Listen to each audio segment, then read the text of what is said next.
Potions might seem like a minor boost, but in the right moment they can save your entire run. So which ones are worth grabbing and which are better left behind? Hey, I'm Daniel and welcome to another Slay the Spire the board game video, and today we're ranking every potion in the game. Now a quick disclaimer, as always with these ranking videos, my goal is not to highlight some balance issues or nitpick design decisions. Instead, I focus on breaking down the mechanics, sharing my analysis and helping you make better decisions when you play. With that in mind, now let's get straight into the list. Alright, so as always we go alphabetically and let's start with the Ancient Potion. Remove all weakness and vulnerable from your character. Now this is one of those potions that can really save your run. There are certain encounters in the game with a fixed moveset when they first apply vulnerable and they hit for 5, 6 or 7 or even more damage, which obviously with vulnerable it's ×2, so that's potentially a one-shot in your character unless you have that ridiculous amount of block or some other ways to mitigate the damage. So it's one of those potions that can really save you in this case. That being said, there aren't that many like crucial cases where this potion can really save you, and in most cases it's just kind of nice to have, and it's, sometimes it can remove weakness so you would deal more damage, or sometimes, if you remove vulnerable it can just potentially save you from 2 extra bit of damage, which is kind of cool but maybe not as significant on some boss encounters. So overall I just found this potion most of the time just sitting in my potion slot and kind of wasting this potion slot, if you will.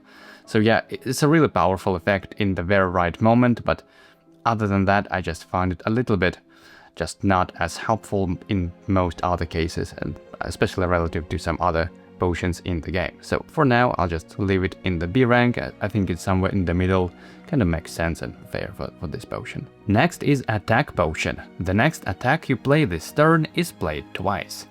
Now keep in mind a couple of things. First of all, attack is a very specific type of cards. As you probably know, there are attacks, skills and powers in the game. So this potion works only on those specific types of cards, and also it actually works on exhaust cards, which I know it kind of may sound a little bit iffy at first, because how could you play card twice if it's exhaust and you play it only once? But in the rule it's actually explained that you kind of can imagine that you kind of creating a copy of this card in your hand and you kind of play it independently from one of another. So yeah, that's kind of how this potion works. If you happen to have this card at the very beginning of your run, where most of your cards just deal 1 damage or 2 damage, this is probably one of the worst potions you can have, because there is not much effect. Even if you play the card twice, it's just 1 bit of extra damage, maybe 2, maybe 3, but yeah, overall it's kind of even worse than most other potions. However, this is one of the very few potions in the game that can scale alongside your damage. Think of all the craziest attacks you can have in this game, like Ironclad's Heavy Blade, boosted by all his strength buffs, or perhaps Watcher's Ragnarok, or maybe Silence Finisher. All those kind of cards that can deal, might deal potentially like 30 or 40 damage. So being able to play those attacks twice, that's again potentially like 30, 40 extra damage, which is more than any other potion can provide. So this is absolutely ridiculous and top card for the end game, and so for this reason I'll put it in the S tier. Definitely some of the most craziest combos you can have is possible with this potion. Next is Block Potion. Give 2 block to any player. Pretty simple, pretty effective. Now I would say for potions there are 2 main ways to think about them. One is to have an answer on a very specific encounters, for example like Ancient Potion that we just talked about, that you can save for a very specific kind of case and use them at the right moment. And there are some other potions that you can just use right away.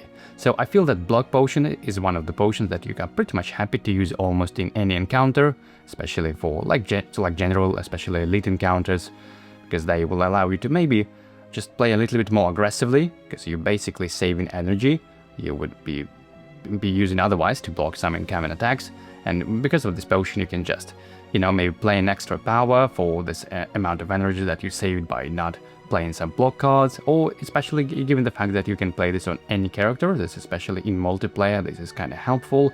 So overall, yeah, I think it's a decent potion. I'm kind of happy to, take it and use it right away without having to sit in my potion slots for a very long time. So for this reason, I think I'll put it in the B tier. Next is Blood Potion, heal to health.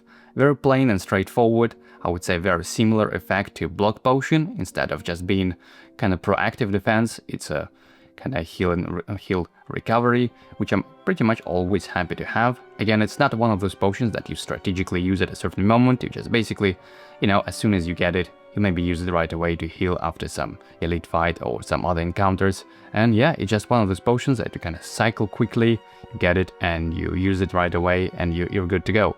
So for this reason, I'll put it again in the B tier. I'm pretty much always happy to have it, especially on the higher ascensions when you kind of very rarely sit on the, on the max HP, or sometimes taking hits here and there. And this potion kind of helps you to slightly mitigate this, or maybe on the next rest slot, next rest campfire, instead of spending an action on the rest to heal your health, you just might spend this action on upgrading a card instead. So yeah, just pretty helpful overall, though not a deal breaker, but just a little helper here and there. Next is Cunning Potion. Deal 3 damage, treat each hit as a separate 0-cost attack. Now this potion might seem really weak on paper, and pun intended, but I think if you get this in the early game, it's kind of similar to Attack Potion. It's just 3 damage. It's kind of even worse than some of the other damage dealing potions in the game. But again, similarly to Attack Potion, it's one of those potions that can scale alongside your power. If you're playing on Ironclad, you can have access to some of the strength buffs, so each of those hits can easily deal 5 or even more damage, and the same applies to Defect if you play in some reprogram shenanigans, and the same for Watcher. I would say even on Silent, even though she doesn't have access to some of those easy buffs as like Strength buff like Ironclad has, she has some access again to some other cards like Finisher, which can greatly benefits of having 3 extra attacks, and of course this potion is also greatly benefits from having a Wrist Blade, some of the boss relics. So overall, kind of towards end game, I would say the power level of this potion is somewhere around 15-ish damage overall. And again, the fact that you can spread this damage, whether if you want to do this in a single target or want to spread it on some minions, this is really flexible and really powerful. Maybe not as powerful as Attack Potion, because in the very late game, Attack Potion is kind of, think about it as almost like 30 to 40 damage, whereas Cunning Potion is somewhere around 15 damage overall, but still really strong. And so for this reason, I'll put it on the A tier. Next is Distilled Chaos. Draw 3 cards, immediately play them in any order for 0 energy.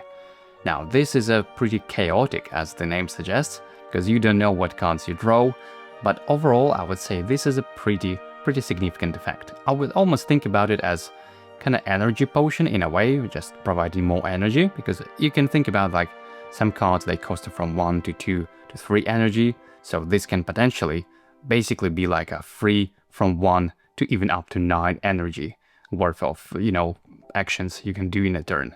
So in that sense, it's really powerful, and you can pretty much always happy to use this.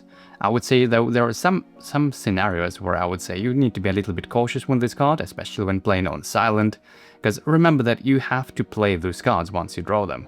And sometimes there could be cases where you're looking for a very specific card, and so you use this potion to kind of hopefully draw those cards.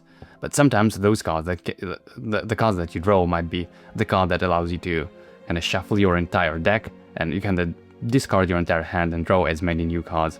And this kind of can ruin your turn a bit, so just be a little bit mindful, I would say, particularly on Silent. But yeah, other than that, really strong effect. And especially I would say the more cost heavy cards you have in your deck, the more beneficial is to use this potion, because it potentially can be, as I said, just 9 free energy if you happen to draw all 3 costing energy cards in this draw. So yeah, really strong effect with some a little bit unpredictable chaos a bit, but still really strong, so I'll put it in the A tier. Up next is Energy Potion. Gain 2 energy, very plain and simple, just energy on demand whenever you need this. And overall, I think it's a kind of okay effect. 2 energy is not that great, and it's especially, obviously it's just one-time effect, unlike some relics that can give you multiple energies throughout the fight. So I just think about it as basically one-time effect of putting some power in play, or maybe playing some combo what you wouldn't be able to play otherwise in a single turn. So it's a kind of like okay boost, I would say, for a given fight, but nothing as maybe spectacular as some potions here on the list. So for this, I'll just put this in the C tier. Next is Entropic Brew. Just gain 2 potions. You're basically just exchanging 1 potion for 2 random other potions, which can be good sometimes, but I would say the effect is kind of slightly falling short once you start playing on Ascensions, where you're limited to only 2 potion slots, because sometimes it's a little bit awkward when you already have 1 potion. You kind of know you're saving some specific potion to a very specific threat or encounter you know is going to be waiting for you at the end of the act, perhaps at a boss, and then you pick up this Entropic Potion and you kind of just exchanging 1 potion for another, basically, because you just can't have another 2 potions, because your potion slots are limited to only 2. So yeah, I find this a little bit awkward, and the fact that you can sometimes get a potion which again just have nothing to do with your build or kind of not as useful. Overall, I'll just put this in the C tier. I think it's kind of fair to put it next to this energy potion.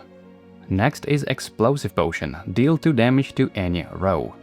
Now, the fact that this is a row damage that can potentially deal up to 6 damage if you have 3 minions in a row, or maybe 2 minions and a boss or elite, then this potion is a pretty decent, I would say, especially early in the game.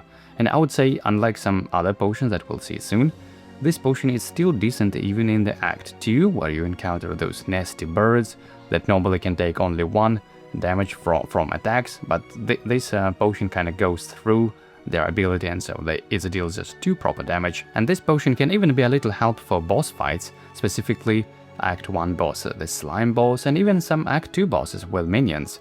And even though by that time, by Act 2, generally speaking, some minions that have more health already by that point, so kind of the effectiveness of this potion reduces over time compared to just the amount of health the minions have. It's still pretty decent, just a little help here and there. Maybe you wouldn't be able to finish some minion, you know, which is sitting with 1 health, and with this potion just finishing off a minion and also damaging the boss. Obviously the damage is not that huge, but I would pretty much happy to pick this for any like gremlin encounters or some minions. So yeah, just I would say pretty decent pick, especially early on, but of course not as great in the late game. So for this reason, I'll put this in the B tier. Next is Fairy in a Bottle. When your health becomes 0, instead set your health to 2 HP and discard this item. Now this is your cheat death, and this is the kinda the save the get out of the jail card, if you will. This potion has definitely saved me many runs in Slay the Spire, and it's certainly a very strong effect, very unique effect, but I wouldn't probably rank this as high as you may think, for 2 reasons. And the main reason is the fact that this potion just sits in your potion slot and does nothing until it procs, and as I said, once you start playing on Ascensions, where you're limited to only 2 potion slots, that's like a big factor. And the second reason, because there is simply another potion that does similar thing, but better in my opinion. So for these reasons, I put this Fairy in a Bottle potion into A tier. So really strong, but not quite as another potion. Next is Fire Potion. Deal 4 damage, just super plain and simple, and it's a decent answer to some very early monsters in the Act 1, particularly some gremlin minions or some lace that you can just one-shot it without triggering its blocking effect. So yeah, it's a really nice one, very early in the game, but it's obviously just falls short once you progress the game. I would say even towards the end of the Act 1, the effectiveness of this potion already kind of starts to diminish a little bit, and obviously the further you go into the game, the less and impactful this 4 damage is. So for this reason, I'll put this in the C tier. Next is Flex Potion. Gain strength and lose it at the end of turn. Now, gaining just 1 single strength and losing it especially at the end of turn might seem a little bit underwhelming, and frankly it is a little bit underwhelming if you use it early on, where most of your attacks are just basic strikes and some other non-effective single hit attacks. But similar to Cunning Potion, this potion, the Flex Potion, can scale alongside your most powerful attacks. Let's say if you're playing Silent on a Sheaf build and you have 10 Sheaves that you unleash in a single turn, those 10 Sheaves deal plus 10 extra damage because of this potion, and similar with Watcher's Ragnarok and Ironclad's Heavy Blade. So just overall, I would say the power level of this potion is roughly about 10 to 15 damage towards the late game. So for this reason, I'll put this next to Cunning Potion in the A tier. Really powerful effect, much stronger than some other potion, especially like if you compare this to Fire Potion that is limited to only 4 damage. But this strength effect deals like net overall on the like 10 to 15 damage easily towards the late game. Next is Gambler's Brew. Change the die to any number before accepting the roll. Now there are similar effects from relics that can allow you to manipulate the die in changing them up and down, or in this case changing to any number you want by choice, which is kind of decent, but overall I tend to rank those kind of effects very low on my lists, and I just overall find it slightly awkward. It's sometimes you just don't have any relics that can benefit from changing the die, or sometimes you have that many relics that, you know, you kinda doesn't matter which number is that, you still benefit in that. Or sometimes if you're playing in multiplayer, maybe you would like to change the die to a specific number to trigger your relic, but this will kinda ruin the plan of another player. So yeah, I just find this overall, these kind of effects a little bit underwhelming. Maybe just one case where there's a very specific die that allows you to do a certain effect on a very specific roll, and just this potion can allow you to trigger this on demand, but it's such a rare corner case that overall I would put this effect on F rank. I would love to love this, but I just, you know, most of the times whenever I pick this potion, or I happen to gain this potion, it just sits in my potion slot, and I'm pretty much happy to pick any other potion, and yeah, just not as exciting as some other options here on this list. Next is Ghost in a Jar. You can't lose more than 1 health this round. Remember when I mentioned in Fairy in a Bottle that there is just a plain better version of that relic? Well, there you have it. That is the relic that is the ultimate answer to most crazy attacks that sometimes you have. You know, you have vulnerable debuff, and the boss incoming damage maybe just 7 damage, so it's times 2, it's 14 damage, absolutely ridiculous amount that you might not necessarily have the immediate answer to block this amount of damage. But this potion allows you to just completely cheese it by playing this card, by playing this potion and not losing more than 1 health this round. Absolutely ridiculous, and I would say it's the strongest defensive card in the game. So yeah, I would say for this reason it definitely goes up to S tier. Next is Liquid Memories. Put a card from your discard pile into your hand. It costs 0 energy this turn. Now this potion allows you to make so many crazy combos in the game. It's kind of similar to Attack Potion, which essentially allows you to play certain cards twice, because you play them, they go to your discard pile, then you use this potion, you bring them back to your hand and play it for 0 cost, so playing this card again, really powerful effect. I would say it's similar power level with Attack Potion, where you can essentially play twice cards like Ragnarok or Heavy Blade or Finisher, so all those like 30 to 40 damage attacks, with the only limitation that it doesn't work on exhaust cards, unlike Attack Potion. But other than that, it's a really flexible card, because it's not on that card, you can only play twice some defensive cards, some skills. So yeah, absolutely ridiculous effect, super strong, definitely S tier. Next is Purity Potion. Exhaust up to 3 cards in your hand. Now, exhausting a card during the battle can be sometimes pretty beneficial thing. For example, when you already got some pretty powerful cards in your deck, they're much more efficient than just basic strikes. However, maybe you haven't had a chance to remove all those low attack non-efficient cards like strikes, and so when you are in a fight, especially if it's a longer fight like a boss fight and you draw all those strikes in your hand, you pretty much always happy to just exhaust them right away. So whenever you would shuffle your deck pile and you draw again, you wouldn't be drawing all those low inefficient cards again. So you would just leave your deck thinner during the combat, and with just all the draws would be more effective, I would say. But other than that, I would overall find this effect pretty underwhelming. Now there is of course one kind of case where you would absolutely love to exhaust your cards, and when you play in Ironclad, specifically on exhaust build, But even when you're playing on that specific very type of build, there are some other effects that allow you to exhaust cards, so it's again not that unique effect. And so overall, I'll think I'm pretty much happy to pick any other potion on the list, and for this reason, it's an F tier for me. Next is Skill Potion. The next skill you play this turn, play twice. As you can guess already, playing effects twice is extremely powerful effect in this game.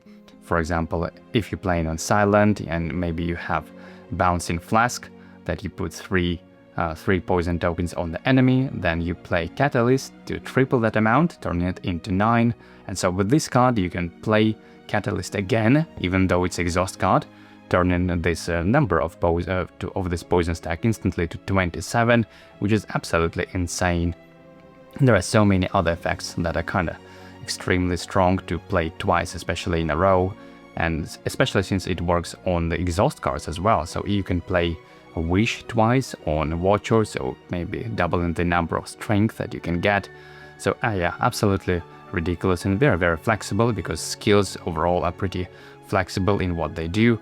Yeah, big effect, similar to Attack Potion, definitely an S tier, easy pick. Next is Snecko Oil. Draw 5 cards, gain 2 dazes. So you're essentially drawing 5 cards now, but next turn you can essentially just draw in 3 cards instead of your normal amount of 5 because of the daze. At least that's the way how I see it. And that is a pretty powerful effect. Sometimes you don't even get to the next round where you would draw those 2 dazes, because you just need to last 2 cards, you need just the last card to finish off the fight, and you know they're somewhere there on the bottom of your draw deck, draw pile. And those 5 draw can be really a game changer just to finish off the fight, or maybe to find this specific power or specific block to deal with this threat that you're dealing with. So yeah, overall powerful effect, and I'm pretty much happy to take this anytime, even though it might be a little bit intimidating gaining these 2 debuffs, 2 dazes. So for me it would be a B tier overall. However, I should mention that if you're playing on Ironclad, specifically on the daze, on the status effect build, where you get a lot of benefits from gaining those dice, these days, then for this reason it would be probably A or even S tier. But yeah, for all all other classes and builds, I would say B is a fair place. Next is Swift Potion, which is very similar to Snecko Oil. You just draw 3 cards, which is a little bit less than Snecko Oil, but without any downsides of being dazed. Now, drawing 3 cards versus 5 cards can be a huge difference, especially when you need a certain card, and you use this potion, you draw 3 cards, and you couldn't find the card you was looking for. That could be a bummer, and sometimes you just, when your deck is too thick, and you're kind of trying to cycle through quickly, but again, the cards that you're drawing are not the cards you're looking for. And so because it's pretty much the same effect as Snecko Oil, just with a little bit tweaks, I would rank this the same on the B tier, but overall, for me, this would be a little bit like B-, maybe just slightly worse than Snecko Oil, but still pretty decent. I'm pretty much always happy to draw extra cards on any character or on any build. Next is Vulnerable Potion. You just apply Vulnerable whenever you want on demand.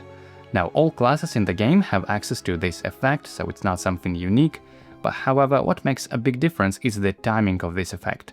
You see, normally all classes, all the normal skill cards, they are not retained, so unless you're very lucky, it's kind of sometimes really hard to time this effect right.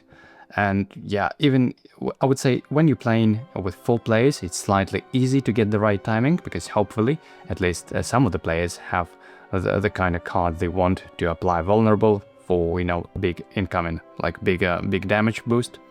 But the effect of this potion, I would say, is obviously the easiest. It's a timing on demand. You can always plan this before strong attacks. Maybe, again, all those things that I already mentioned, like a Ragnarok, or Heavy Blade, or Finisher, or Choke. There are lots of effects that can deal potentially 40 damage or even more. And so with Vulnerable, it's becoming 80 damage. Absolutely ridiculous. So for this reason, I would rank this probably maybe as... I'm kind of hesitating between A and S tier. Yeah, I would think A would be fair, because there are just other effects that can allow you to do that, so it's not unique, but it's purely because of the timing of the card that you can, of this potion, that you can use it at any time. This is what makes it on the A tier.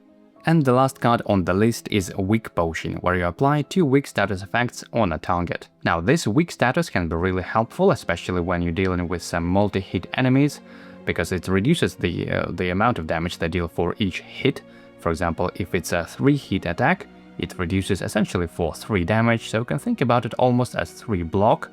But since it's working on area damage as well, this can potentially save even more health or block if you're playing multiplayer. The fact that you're applying 2 weak is also pretty nice, because it can potentially last longer, although I would say if you are dealing with just single hit enemies, then it's not that impactful. Let's say if somebody hits for 5 damage and you're applying this weak debuff, they essentially just hit for 1 less, so it's in a sense it's slightly worse than Block Potion, again if you're dealing with 1-hit enemies, but because it can be pretty big deal for multi-hit, I would say I would rank it similar to Block Potion, kinda in this B tier. And well, that's it for today's video. I hope you found it helpful, and if you did, it would mean a lot to me if you could give it a like and subscribe. I'm a new creator, so every bit of support really helps to grow the channel and making more videos and in-depth guides. And well, bye for now, and I'll see you in the next video.